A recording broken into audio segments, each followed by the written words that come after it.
Hello, and welcome to the 40 Drinks podcast. I'm your host, Stephanie McLaughlin. Today, I'm talking to Emma Johnson, mother to 3 young kids, including a set of twins, about the few years leading up to her 40th birthday and her perspective on aging. Emma says we all have coping mechanisms. Some may be positive, some are negative, but when you have children, you lose access to many of those coping mechanisms. It's not as easy to get out of the house, to get to a yoga class, to go see your friends, to go out, get a glass of wine, or go for a walk. For much of the last 8 years, a little part of Emma's mind has wondered when she'll get her life back. And she says things got a whole lot easier when she acknowledged that her life wasn't ever going to come back, but that she had the opportunity to build a new one. Understanding some pieces of that old life won't get incorporated into the new one, and maybe she'll find other pieces that she had forgotten about, that she wants to build on or grow. You know, I don't have kids, so I don't have that same experience, but I did relate really strongly to one thing she said. After feeling like after a couple of years she had just gotten her life back on track, something else happened and she thought, when does my world stop exploding? And whoo boy, have I felt that one. Like a whole bunch of my 20s and probably a good part of my 30s too. I can vividly remember a time in my late 20s where I had such an attitude. I had been dumped by someone I thought I would marry, the first man I ever lived with. It was July and somehow I had pneumonia and bronchitis. My parents had put down the beloved family dog. And I was in the pool at my grandmother's house one afternoon, and off in the distance there was thunder. Now, both my brothers were lifeguards, and one of them might have even been there that day, so I knew what I was supposed to do. Everyone else got out of the pool, but I stayed in the pool, threw both my arms in the air, and raged at the sky and said, what are you gonna do? Bring it! When things are going sideways for someone, a lot of times you hear, at least you've got your health. Well, I didn't even have that, and I was pretty tired of my life blowing up. It would still be several years of wandering in the wilderness before I had built a life that I love, but that memory is still very vivid. All right, are you ready to go to the Cotswolds and bonny old England to meet Emma? Hi, Emma. It's nice to meet you. Thanks so much for joining me today. Hi, Stephanie. It's lovely to be here. Yeah, I am really interested to dig into your story. As I do with several to many of my guests, I found you as I was wandering through Instagram, searching hashtags around turning 40. And I find that some people share some really amazing stories about turning 40. And you had some beautiful thoughts about 40 that I'm really interested to get into. But let's not jump there just yet. Let's start with a little background. Will you tell me a little bit about yourself? Yeah, sure. I'm 41 now and I'm British and I'm in the UK with my 3 children, an 8-year-old girl and 2 twin boys, which is nothing short of a baptism by fire. I kid you not. And my husband. In terms of a career background, writing is my main sort of the thing that it's not my bread and butter, but it's the one thing that really inspires me. Words and books and reading and writing has always kind of been my passion. And that's taken me into lots of different places, including master's degrees, journalism, social media and content, and producing podcasts as well. Then now a bit more the sort of work that I'm doing now with women's circles as well. Yeah, that's probably me. Great. You told me you're in the Cotswolds. That's correct. Yeah. Okay. I don't know about anybody else, but I always feel like that's such a romantic part of England. Am I right? It is. I feel very blessed to live here. I grew up here and then moved to London, which is where I met my husband. And I was there for about 15 years. But when I was pregnant with my daughter, I thought, I don't want to do this without family around. So it's about the only wise thing I've ever had about parenting. So we moved back down to kind of where I was from, which was quite a big shift because it meant for 2 years, my husband still had to commute to London, which from where we are is about a 2.5-hour journey there and a 2.5-hour journey back. Oh my God. How does that even happen? Are there even enough hours in the day? No, not really. I mean, and it was hard, effectively for sort of the first 2 years of my daughter's life. He said goodnight to her on Sunday night when she went to bed, and he saw her again on Saturday morning, and that was it. And I think when we actually had the twins, he did say, because he was working from home by that point, he said, it's just hit me how much I missed. But we moved back down here to be near family, and I have to say that we've been here 8 years now, and obviously I'd lived here for about 20 years before, and every day I feel so grateful to live here. It is really chocolate boxy. Even when you live here, you drive around and think, oh, this is so beautiful. And we're in a little village in the middle of nowhere, really rural. We can just walk up into the fields and, you know, go romping in the woods and stuff. So no, it's really fantastic. Oh, very British. I know. Which is actually saying a lot, because when you were 18, you did a full world tour. Tell me just a little bit about that. Was another of those things in hindsight that was mad. But my mum had done it when she was that age. My mum's family were one of, I don't know if you'll know about this, but what were known as the £1 Poms, who took a £1. So the Australians call the Brits Poms, and there was a point where they were trying to get lots of the British to go over to Australia, and you could get a ticket on the boat for £1 and land was cheap and whatever. So my mum's family, when she was maybe 16, moved out to Australia from here. She was in Australia for about a couple of years, but then she kind of wanted to come home or back to the UK, but she didn't have enough money. So she effectively did the reverse trip, but she worked her way home. So she went to New Zealand and worked and kind of went all the way around. So because my mum had sort of, at the age of 17, 18, just travelled around the world by herself, it seemed a terribly normal thing. I was sort of 17, 18 to do it. I think when I look back at it now, it was mad. This was 21 years ago, so this was pre-mobile phones. The only internet was dial-up. I've got family in the Philippines, so I ended up spending about a month on an island in the Philippines, and to send one email took over an hour because you had to wait, you know. So, I mean, I think in hindsight, my mum said it was much better because she didn't have that mobile phone thing where she could check on me all the time. Right. She just knew she might not hear from me for 5 days. But yeah, so that's what I did. Yeah. And I mean, yeah, I had friends and I, you know, had certain things I did, but mostly I was by myself, and I went from here to Uganda, South Africa, quite a lot of Southeast Asia, Australia, New Zealand, Canada, and home. And it was completely amazing, actually. And for a long time, if I was ever scared of doing anything, I would always be able to sort of say to myself, you've been around the world by yourself, you can do this. Yeah. And there were points where I was really aware how deep I was having to dig. So yeah, it was nuts, but it was extraordinary.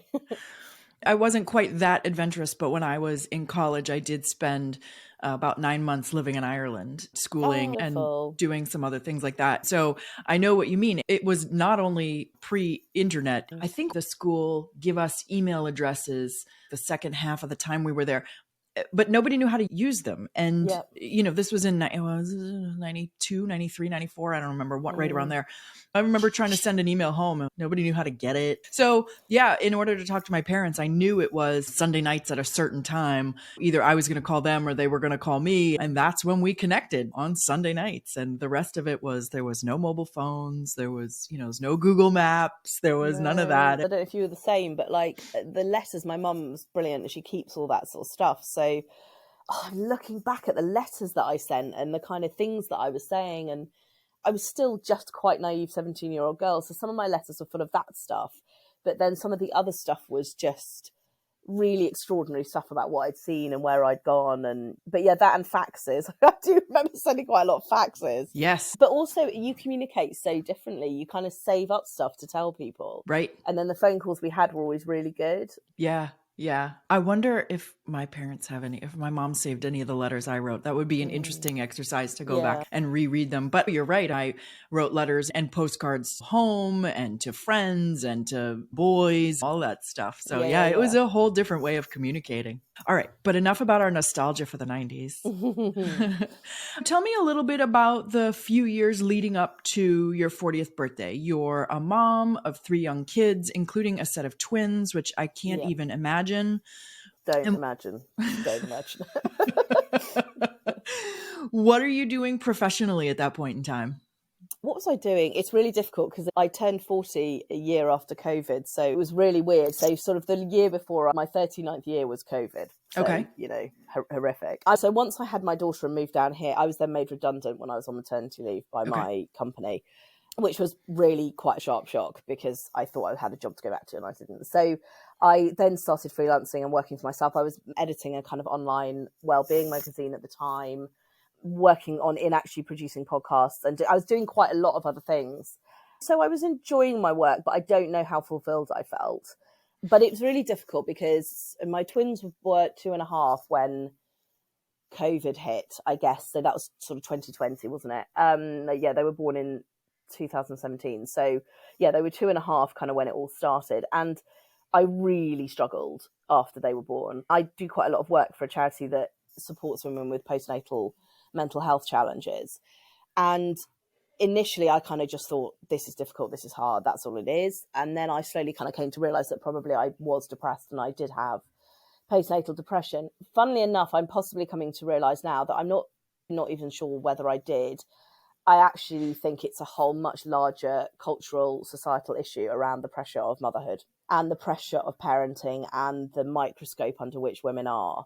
And the fact that we're a 2-income household, like most people. Mm-hmm. So I had to work, I had to have the children. And I think it was just all of that. And I think also the thing that therapy, for instance, has taught me is we all have coping mechanisms, the way that we get through the challenges in our life. We have coping mechanisms. Some of them are unhealthy, eating too much, shopping too much. But some of them are perfectly fine. Some of them are, running or enjoying having a tidy house. And those are fine. Those are good coping mechanisms. But when you have children, a lot of your access to those coping mechanisms are taken away. You suddenly can't go for a run and you can't do yoga and you can't get out of the house and see your friends really easily. And a lot of the things that kind of ground you and that get you back to yourself just disappear. And so there is a real loss of self, I think. Mm-hmm. So in a way, I was unfulfilled in many ways before I turned 40 because I was doing work that I enjoyed but didn't love. Mm-hmm. I was coming out at the edge of some sort of depression or real sort of lowness.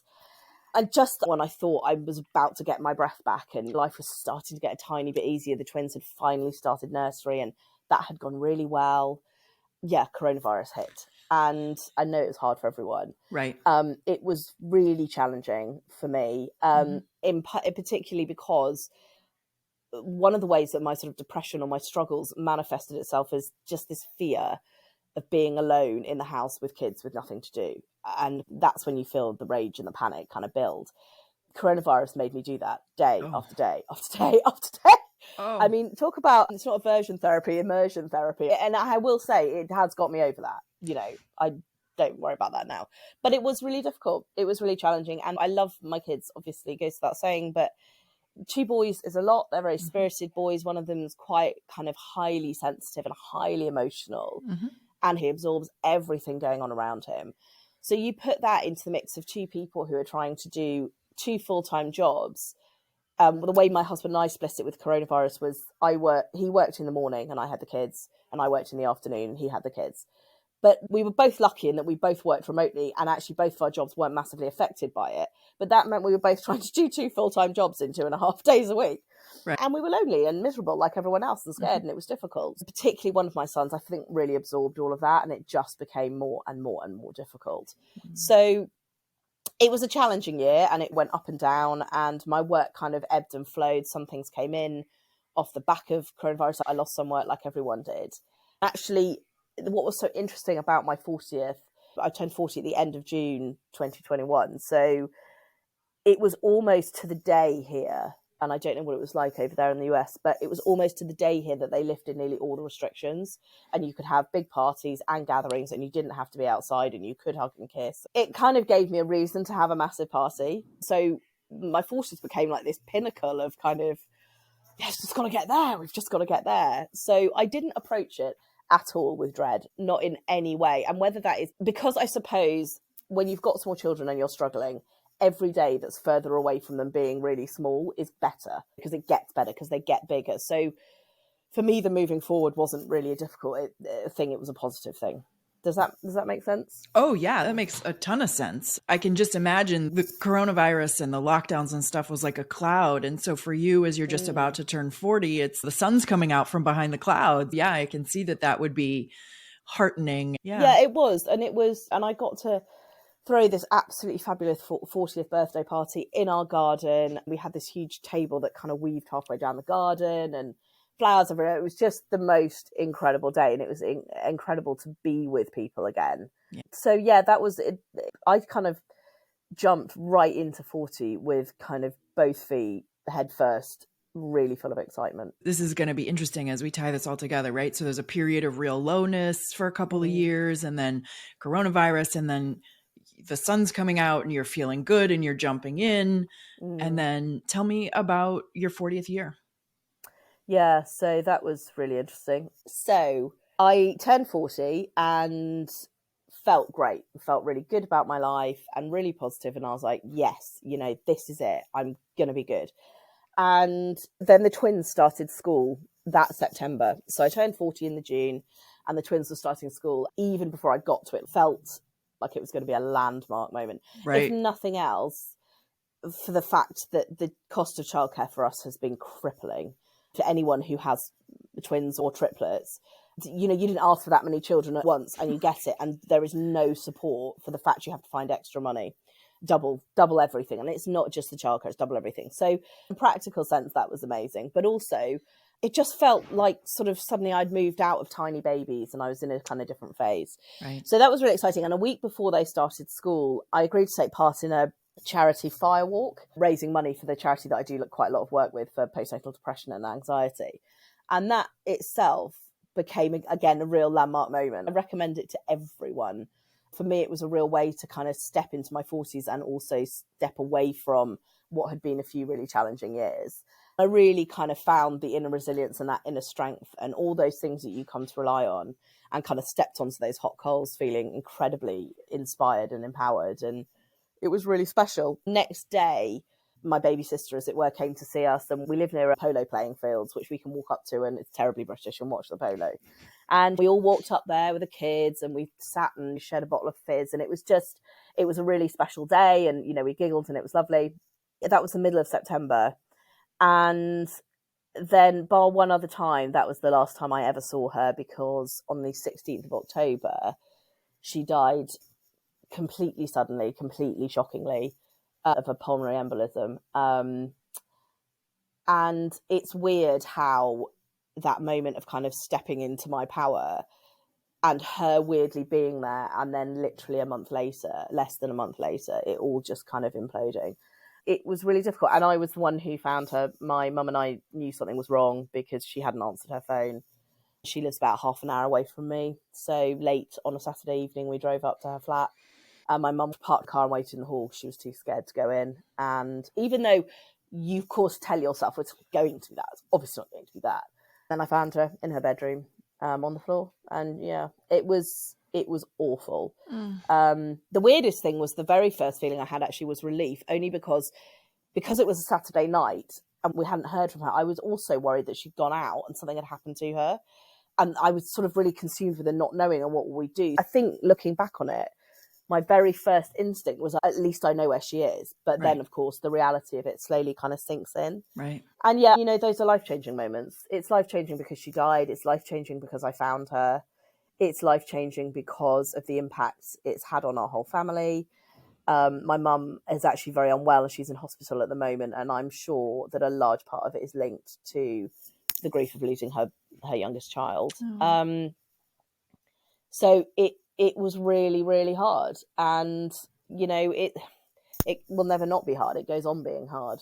I don't know if I ever thought sort of, this is really annoying, I've just got my life back. But I think there was a sense of kind of, when do I get to take a breath? When do I get to get off the train? When does life stop exploding? I think that's a bit what I felt. And then with my mum getting ill in the last few months, that I said the exact same phrase to someone the other day. I was like, when will the world just stop exploding, or my world stop exploding? So yeah, it's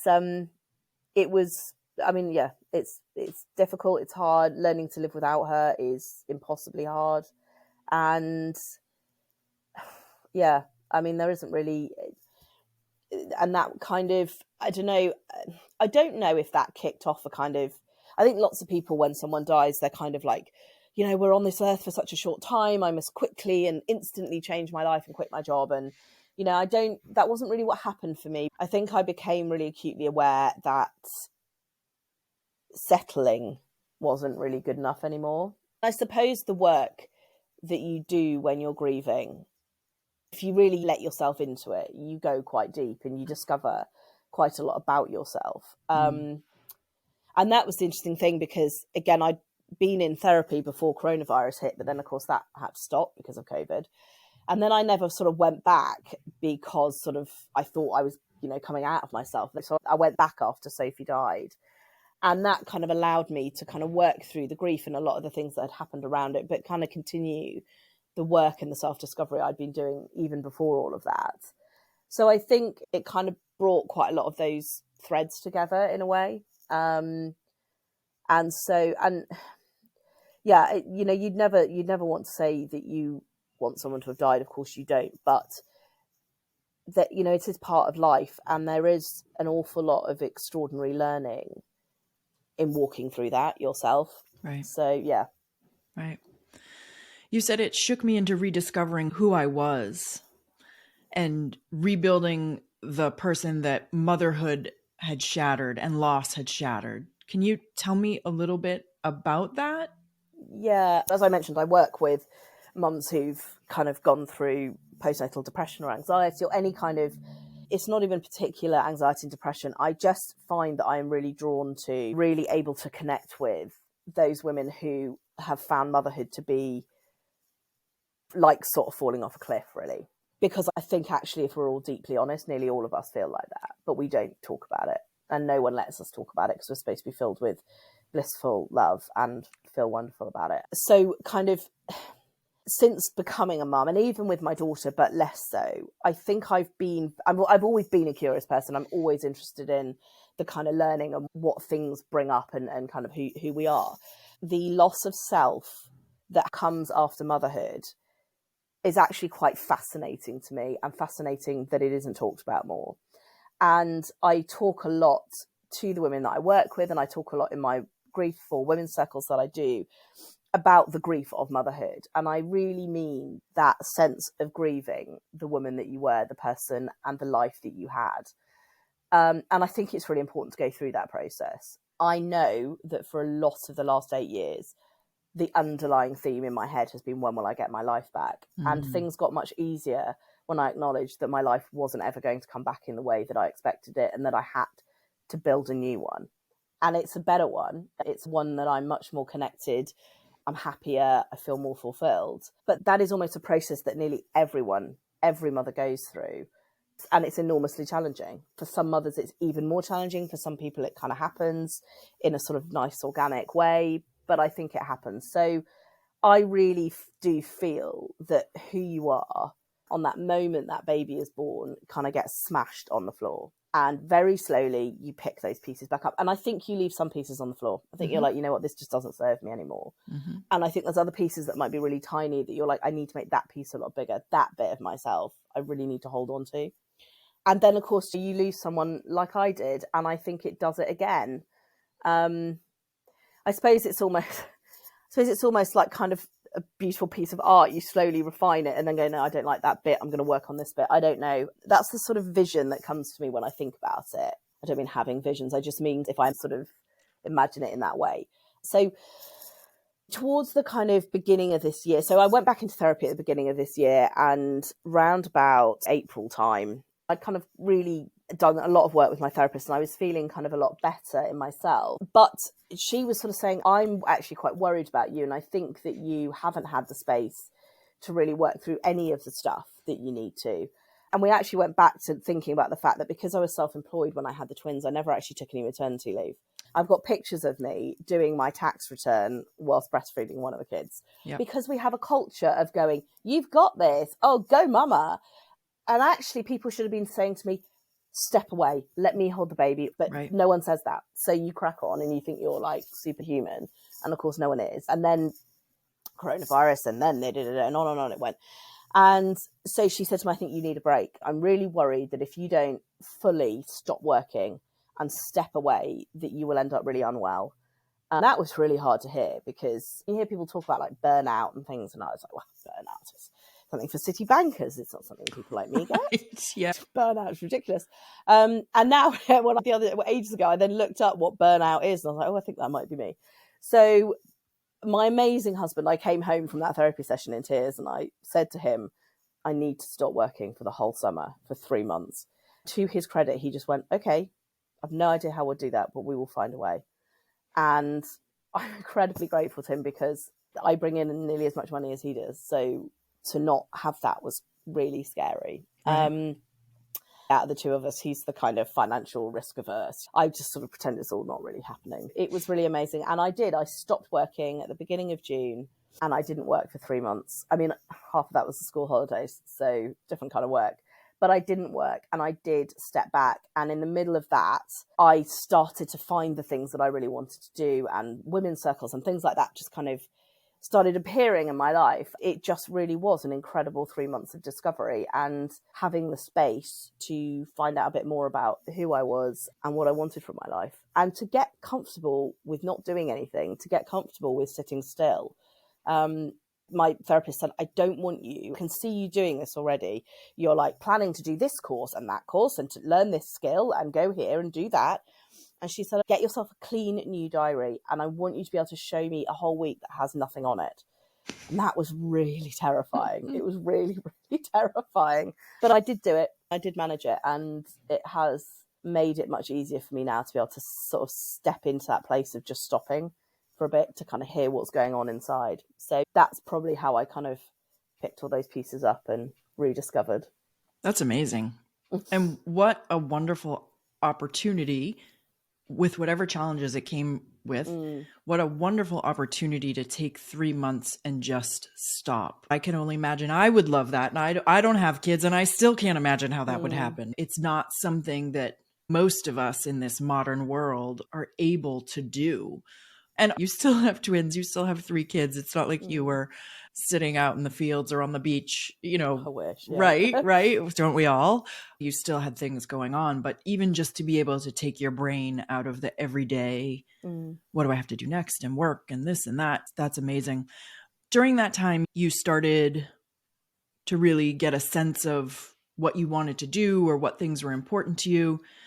What were some of those? I think I've kind of always known what was important to me, but it's about being able to listen to those voices. Like you were just saying, we all kind of would love 3 months off. And I wish there was a way in our world for everyone to have like scheduled in some way these pockets of time to be able to quiet down the external noise and listen to the internal noise or the internal voices and what they're really telling you, and then to take what they've told you and do something intentional with it. That's really what that time gave me. Even though I knew all the things that mattered to me, for instance, working with women, being in kind of groups and gatherings with women, working with women who are in crisis or who are struggling, who have been through some sort of trauma, who need support, holding space for people is really important to me. But also lots of other things, like being just really connected to nature and the seasons, and being outside and being kind of connected to the earth in that way, being more sort of mindful and intentional with the way that I live, and being able to weave kind of beautiful words and writings and thinkings and theories into what I do. All those kind of things were what really mattered to me. And for so long, I have not found a way to bring them all together. When I started working in women's circles, I didn't know that all those threads were going to come together in such a neat way. But honestly, for me, it was like, you're looking for a lock and you've got the key. Even down to the fact, as I mentioned with my birthday party, I love table styling and tablescaping, and arranging flowers for me is something I do as a personal kind of creative outlet. I don't ever go and buy a load of flowers from the market and arrange them for someone else. They're done for me. I could be having the entire weekend home alone, and that's what I want to do. That makes me feel really good. And women's circles actually does all of those things. It puts me in a room with women. It allows me to hold space for women, and particularly often women who are going through something. It allows us to ask and question all those big, deep questions about ourselves and to talk about them. But it also helps me to be more mindful and kind of noticing of the seasons and nature. And it allows me to create beautiful kind of centerpieces that are built from nature and made out of flowers, and welcome people into my own home in a kind of hosting way that really matters to me. So it was like a light just went on. I was like, this is everything. And I think I've said this already to you. All the threads of my life that have not gone away, that are clearly really important to me, have suddenly come together in this way. But I have to say, I don't know if they'd have come together any earlier than this. And I don't actually think that if I had tried to do this when I was 25, I'd have walked enough of the earth to do this. We were talking in our circle last week about the the sort of modern female archetypes, the maiden, the mother, and the crone. And the crone is this incredible elder, this older woman who has literally kind of walked the path of life and knows a lot. They're the women that now I find so fascinating to be around. I think you have to have gone through some of the things that we've all gone through by this time, right, to start to do that sort of work. Hi, this is where I usually interrupt to ask you to look down at your phone and either rate or share the podcast, and I'd still love for you to do that. You know, in a bunch of these intermissions, I have invited you to join me on an app called Marco Polo, and in the second half of this conversation, you're going to understand why. But today, I want you to take a moment and think about someone you know who has experienced a life transition sometime between age 35 and 45. For today's purposes, maybe it was someone who had a big transition around motherhood. If you've got that person or people in mind, why don't you share this episode with them? And if you're an overachiever like me, why don't you tell me about that person and their transition at 40drinks.com/guest. All right, back to Emma, who's going to define a women's circle for those of us who haven't run across this thing before. Can you back up 2 steps and define what a women's circle is and how you came upon them? Yeah, of course. So women's circles are it's essentially not new. They're like an ancient concept. Okay. Many indigenous tribes still gather in this way. But really it is about bringing women, and only women, together in a space around a fire or around kind of light if you can't get around a fire, to really share stories, to share who they are, to share their experiences and to communicate. I talk a little bit about a space for ritual, reflection and connection. Ritual in terms of those little rituals that we do that just ground us, that kind of give us pause, that focus us. Reflection in that way, like I was saying, to kind of listen to those voices, to listen to those things that are niggling at you and try to tease them out and understand what's going on there. And the connection in terms of connecting both to yourself, to other women in your community, particularly, and that's what's lovely about circles, women who are not perhaps in your normal sphere, but women who have come with a kind of common passion for what they want to get out of their life, and connection to a sense of lineage and ancestry and kind of what the women before us did. Because a lot of our stories for the last sort of 300-400 years, the writing down of stories is a really male patriarchal thing. Women's stories were always told. They were always told to their daughters and then to their daughters and on and on and on. Around a fire, all this sort of thing. And so it's been a movement over the last, I'd say probably only last couple of decades, probably even last decade, to kind of recreate those spaces for women. When people ask me what they're like, I would say it's a bit like a group therapy session, slightly like yoga with some meditation, except that it's none of those things, but all of those things. There are some specific things about circles that I think are really special. They're very much what you'd call a co-created space. So whilst you have someone that holds the space and gathers the women, you're very much all kind of part of a whole, and you can talk when you want to. But one of the biggest things, and this took a bit of my head getting around it, is that in a circle it's not really a place for gossip and chit chat. You don't drink. It's not a social space at all. It is a space to listen and to hear. And so that means that you don't interrupt people and you don't offer advice or comment on what they've said. So someone can share something really, really heartbreaking, and really your only reaction is, thank you, I hear you. You don't say anything else. You can later say, from my experience of that thing is X, Y, and Z, but so rarely in our lives do people hear what we've got to say. They jump in to save us. They jump in to fix the problem. They jump in to say, oh, I know, but it's not that bad. Like, don't worry, you're not that bad a mother. You're not that rubbish at your job. And actually, sometimes we want to say, I just really hate this and I'm not very good at it and I'm cross. And you want people to go, yeah, I hear you. And that is really powerful. And I am amazed at the power of what happens there and how heard people feel. I think some of the loveliest things that I have heard from the circles I've been in recently is, for instance, one of the women who comes to one of my circles is grieving her mother. And after 2 sessions, she said, this has done more for me than 2 years of therapy. I just feel heard in a way I haven't felt before. And those sorts of things are really, really powerful. And I'm really passionate about those spaces being available for women, because there aren't many of them. Well, there really aren't any. So, yeah. That's beautiful. Thank you. There's a term that you've used a couple of times, and I've heard it in my own world from different people, but I want your definition. When you say you hold space for someone, what does that mean to you? How would you define that? That's one of those terms that is used a lot, but I want you to put some meat on that bone for me. Sure. It means a lot of things, and it can mean a lot of things in a lot of different concepts, but I'd say I'm gonna nick a description from Heather Plett, who has written a whole book on holding space. Her thing about space is being a bowl, a container for something, and she uses this wonderful analogy: being a container that holds all of the kind of facets of somebody and their story and their pain and what they want to share, but it doesn't try to change those things and it doesn't try to influence them, and it is absolutely rock solid and safe, and its rim is high enough and strong enough to withstand whatever they need to share. Her analogy actually involves Lego, and I think it's really clever.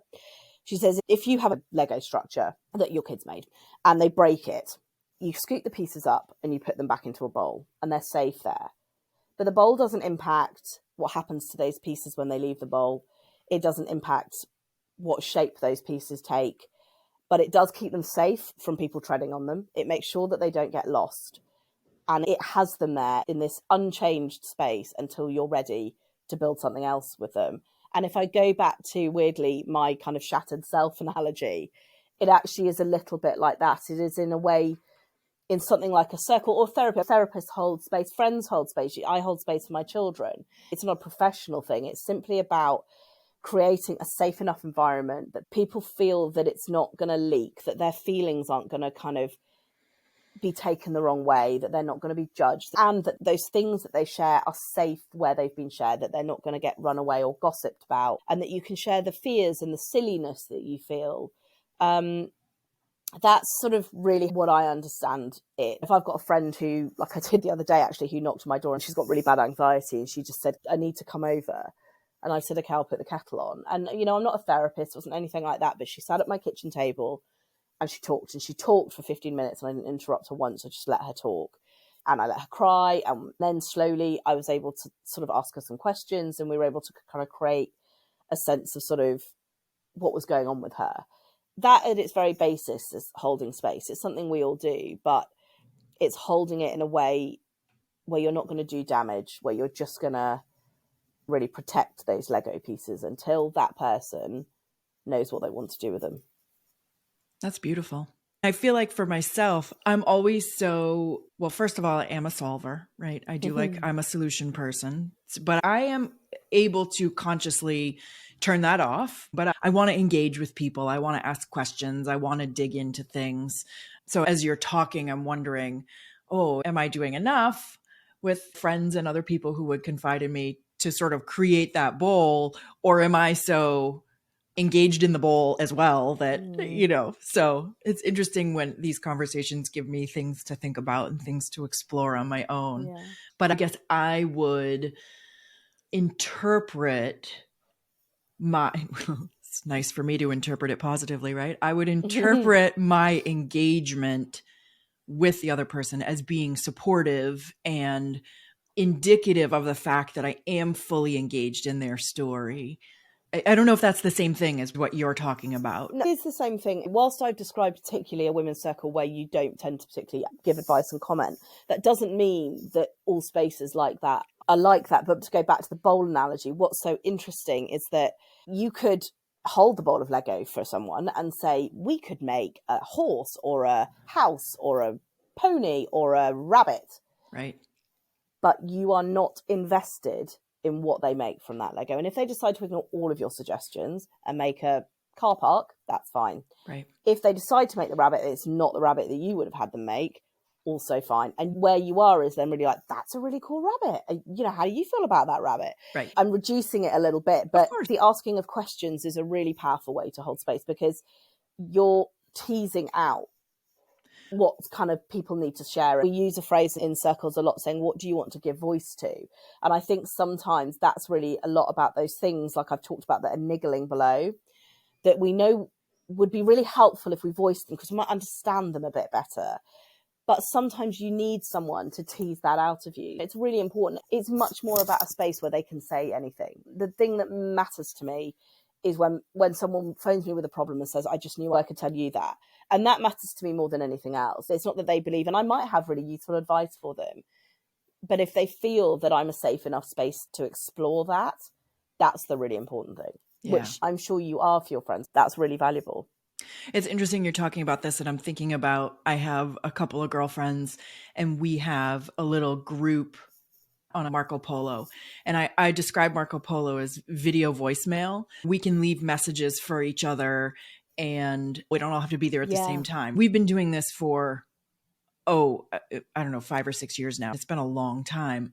But this is the place that feel a lot of the same things that you're talking about, right? We come and we share our triumphs, we share our low days. I know for myself, last winter, January and February, I was feeling pretty low myself and I wasn't really participating. And for a little while, nobody noticed, mostly because it's just on such a pace of us sort of sharing. But then after a couple of days, people are like, hey, where are you? Where are you?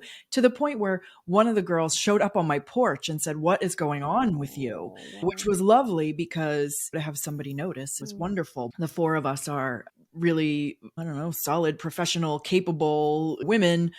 And yet, like you said, there are times when you don't want to be any of those things. You just want to be a whiny baby. You want to bitch. You want to say awful things about people. And that is truly our safe space to do that. It's been a wonderful connection for us. One of our friends moved to California a few years ago, so we can stay connected with her and she can stay connected with us. So it's interesting. It's not a woman's circle in the same way that you're talking about, but it is a place where we convene almost on a daily basis and share and support each other through the highs and the lows, through the good stuff and the BS. It's interesting to hear you talking about these things and think, well, I have a different form of it, but something that's got some of the same DNA. And I think what you've described there, the 2 really important things, is that it's a safe space. And I think I suspect it's only been the 4 of you. And if someone suggested adding someone, you'd be like, nope, this is a sacrosanct space. Right. And that probably you wouldn't feel comfortable taking something that someone shared and playing it for anybody else. Or, it's a safe space. Exactly. And also that you are allowed to, because you can leave voice notes, you can ramble on for as long as you want. Right. No one's interrupting you. No one cares. You can take a while to kind of form what you're trying to say, so it works in that way. And then in the last way, it connects you. You may speak daily, you may not speak for a week, but it connects you, and it doesn't matter where you are. And one of the lovely things that actually coronavirus did do was it made it possible for people that were holding women's circles in person to hold them online. I've been amazed how much you can connect, much like we are now. I think that there's myriad ways to connect. The important thing is that you do. Right. Because when you connect, you can not put down, you can put down some of your burden. You can share your burden and it doesn't become as heavy on you alone. It's not just your shoulders. I think things are always lighter when they're shared, and when we know that on some level our experiences are all so common. There's someone in England who was murdered a few years ago, an MP, and she had this lovely phrase where she said, we have more in common than that which divides us. For sure. And I think it's so beautiful and it's so true. And working with women from all different walks of life has shown me that. And particularly with social media, it's such an echo chamber. And I love kind of being able to talk to people who there's a common thread that they want to ask the big questions and go deeper. That really matters to me. And it's great to have that. They come into that space to do that, but where they come from, really different. And to watch them be able, as you say, to put that down. When I do an opening meditation, I say, put down what you have brought in with you. Any of the weight that you've been carrying today, you can just put it down. No one's going to look at it. They don't care what it looks like. Just put it down and just know you don't have to carry it for 90 minutes. And those groups, whether they're friendships or circles or your therapist's office, the place that you can put those burdens down, sort through them a bit, make sense of them, really special. So, I want to circle back to 2 things. The first thing, I want to understand a little bit more about right before you turned 40, you walked on hot coals. Tell me about that. Tell me why you chose to do that. And and how. When I was a little girl, either my mom or both of my parents did this one. I like have the very vague memory, and I sort of remember my parents saying they did that. And to this day, I can't comprehend how you would do that. So tell me a little Um, more. yeah, it's so funny. Everyone always asks me about this. They're like, "Oh my god, what's the secret?" And I'm like, "Well, the thing is, there isn't a secret. What I always say is you have to do quite a lot of work before. You walk on fire in the evening. You've got to wait till it gets dark. So depending on the time of year you do it, you might, let's say if you walk at 7 o'clock, but you'll actually meet at more like 2 o'clock in the afternoon. And if you've got a firewalk instructor, they kind of take you through an enormous journey of self-discovery as well. Part of which the afternoon also includes walking on broken glass, which for a lot of people is more traumatic Yeah. than walking on fire. And it's really beautiful because you all get given a piece of glass just before you do this walk, and you write down on it one of the things you don't like about yourself the most or something. And then you throw it on this kind of glass walk, this pile of just shards of broken glass, and then you walk across it. And it's very powerful. But again, you go slowly, you go carefully and with conviction, and you can do it. What I discovered is that people that I've done this firewalk with, they keep those pieces. So every time you're walking across the broken glass, you're actually walking across all the things that people hate about themselves and that they've given up and thrown down. I just love stuff like that. It's really powerful. But in terms of the fire, so you've done these kind of 5 hours of, getting yourself really kind of geared up to do it. But the big message in it is, like with everything, that you have everything you need inside of you, and you have that resilience and you have that strength inside of you. And that if you believe in yourself and you walk forward with kind of courage and conviction and pace, you don't get burnt, you don't get hurt. And the point really of it is not really to walk on fire, even though it is extraordinary. But the point of it is that you can call on that whenever you want. And if I take you back to really earlier in our conversation where I said, when I first traveled around the world and I was worried about something, I could say, you've traveled around the world, you can do this. It was like calling on that kind of young, strong person. And then that kind of fizzled. Eventually, the power of that became less. Now, when I'm scared of things, I say, you've walked on fire, you can do this. And I did that 2 years ago, but we did another fire walk this year, which I kind of helped organise. And at the very end of it, the organisers are allowed another chance to do a fire walk. And I remember sort of saying, well, I don't have to do the whole 4 or 5 hours getting in the zone thing. And Chris, who runs it, he's an extraordinary man, said, no, Emma, the whole point is that you just call on your warrior and you go. And he's completely right. I stood in front of the coals. I felt my whole body know what to do. And I just walked on my feet, didn't get burnt, didn't get hurt. It was like 2,000 degrees Fahrenheit when I walked across it. It's absolutely mad. But it's a magical thing to do. And it really is one of those things where you just know that you can just call on that whenever you need to. It is absolutely mad. Completely mad. But I can imagine it's also magical. Let me circle around to the very beginning of our conversation. I found you on Instagram, and the sentiments that made me reach out to you and ask you to have this conversation. You were talking about birthdays, and you said you're happier now than when you were younger, and happy in a way that runs deep with an undercurrent of resilience that I didn't have before. Will you tell me a little about that? Yeah, I mean, I think we've covered it quite a lot, but We have. I think much like when I was talking about that idea of the elders, these people who have lived a bit of life, and I'm only 40, I've got friends who are 60 and 70 and they would be like, oh, you haven't lived anything yet. Right. But the more that you go through, the little things, the big things, they do, it's such a cliche, but I do often think that what doesn't kill you does make you stronger. And I think that you learn more about yourself. I've written quite a lot on things like resilience and happiness. And I remember reading quite a lot of books that like monks had written on what is happiness. And I think happiness and resilience go hand in hand. They all said the problem with the human race is that we think happiness is like a destination, a place to get to. And it isn't actually, it's something inside of us. It's not external, it's totally internal. And then someone asked one of these monks, they sort of said, yeah, but look, really, really, really horrible, hard shit things happen. You can't be happy through that. And he said, no, it's not about being happy. It's so much more that happiness is like a core, like an inner resilient core that makes those things possible to manage, to make you be able to walk through them as hard and painful as they are, because you have that inner kind of sense of who you are and happiness and resilience and sort of an inner knowing. So that's kind of how I felt.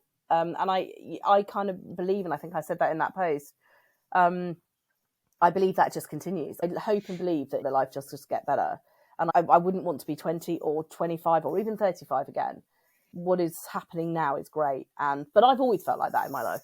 I don't think I've ever thought, I don't want to be this age. And I'm grateful, because that's a really great way to be. In fact, probably the only time I've ever really thought it is when I was really struggling after my kids were born, and I wanted to go back to the way my life was before. And that has been, a massive watershed moment for me. So that's the only time. And like I said in that post, and that was before my sister died, getting old is a privilege denied to many. And you won't ever, ever get me complaining with seriousness about being old, not once. Right. I think of that line in the Titanic, I want to die an old lady warm in my bed. And, lots of people don't get that. So right. I think we should be grateful for every day. Yeah. Yeah. And the older you get, the cooler you realize old age is. Oh my God, it's so cool. One of my friends in my circle's just gone through the menopause, and she's like, it's awesome. She said she wanted to go running around the village, and she's like, I'm amazing.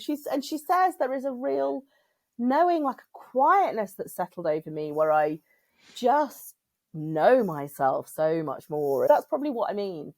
That if you are prepared to ask those questions and lean into that every single day, you know yourself better and you learn more, and it therefore gets better, because your ability to manage what comes in life gets better. Your ability to make the things that you want to happen gets easier. And if those things don't happen, your ability to manage that disappointment is better. So yeah, it's great.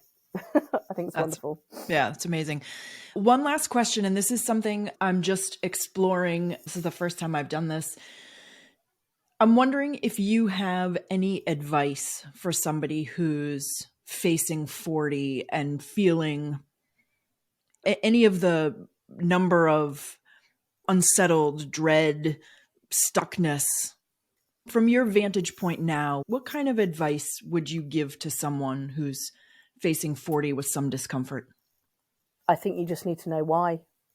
You need to ask why. I'm a big lover of books, and finding a book, find a story, find a book that speaks to you, find a therapist that you like, find a group of friends or a group of, I don't know, but ask why.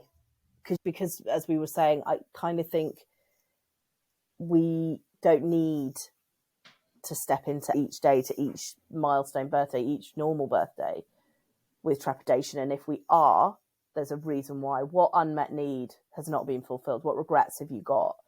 Because the minute you're honest with them, much like a burden, you will put it down, it's out there, and you can either let go of it or do something about it. But that will be why you feel like that, not because we're not scared of getting old, because before we were this, when our lives were simpler, we thought being old was extraordinary, and we revered them, and these people were extraordinary wise elders who guided our lives and made all of our decisions. So we're not scared of getting old, but our society has made us not listen to the things that we really want and need. So we arrive at these places fearful, because we don't know really what's going on inside. So that would be my advice. Just ask the why, and keep asking that. There's a brilliant exercise you can do called the 8 whys. And you just say, like, why am I scared? Well, because of this. But why? Because of this. And if you keep doing 8 whys, it's extraordinary what comes out at the end, because it won't be anything to do with what you first talked about. It's a really good journaling exercise. It's so funny that you say that. I had a coach once, and this was a business coach, a sales coach, who talked about 3 whys. When you ask somebody, well, why? I have 3 questions for you. Why? Okay, I'm not being cool. Why? Right. And once you get past 3 whys, again, the answer is very different than it is before. I can't imagine where you'd end up if it was 8. I know. I did it when I was sort of starting up my new work. It's quite a good exercise if you feel really sure about something, because the likelihood is it will circle back round. And mine did. It was like, why? And it came the whole way back round. But I think I use it quite a lot sometimes. And again, when you talk about holding space with your friends, sometimes just, well, why? Well, why do you think that? I mean, there's a reason children keep saying why. Right. Because the bottom line is, if you say, why can't I have that chocolate bar? Well, just because you can't, but why can't I? Because we're not being honest. There's a real deep reason. And once they get the reason, like, because I don't want you to have any more and the sugar will make you really hyperactive and I don't want you to be like that because I'll get cross, they're happy with that. Or because Right. we don't have any money and we can't afford to buy any more chocolate bars until the weekend, they'll go away because they've got the proper answer. They've got to the Right. bottom of that. There's no more why out of that. So, Right. yeah. That's beautiful. I love that. Mm. I have something in my life right now that I'm rolling around with, and I'm going to try to do that exercise. I don't know how many Ys I'll get. I'll aim for 8, see how far I get. Yeah, see how But far you go. Well, I hope it helps, thank definitely. you. Thank you. Emma, this has been just a beautiful conversation. I so love your point of view, and it's just beautiful. Are you accepting women from all around for your online women's circles, or are you really just keeping it close to home with your local No, community? no, I do them. I do in-person ones, but I also do online ones once a month. And I do have a couple of lovely women from America who check in, but anywhere, far and wide. In fact, the more the better. I love that. Different viewpoints, always good. So, yeah. And if that's the case, tell me how people would find your circle. So I'm on thewildcircle.space, and all the information is on there. And I'm on at the Wild Circle Space on Instagram. That's the quickest way to Fabulous. find me. Fabulous. Emma, thanks so much for joining me today. This has just been spectacular, and I look forward to speaking again sometime. Yeah, thank you, Stephanie. It's been a real honour to speak to you, and for me, it's been a wonderful chance to reflect. So, thank you very much. Thanks so much for listening today. I hope you enjoyed meeting Emma as much as I did, and I wonder if you will also be thinking about the concept of holding space for people in your life. I think I need to be more conscious of turning off my solution mind and just listening. In the next episode, you'll meet Catherine Baldwin, who went from burnt-out political journalist to love coach, author, and midlife mentor. I can't wait for you to meet her. I'll see you next week. The 40 Drinks podcast is produced and presented by Savoir Faire Marketing Communications.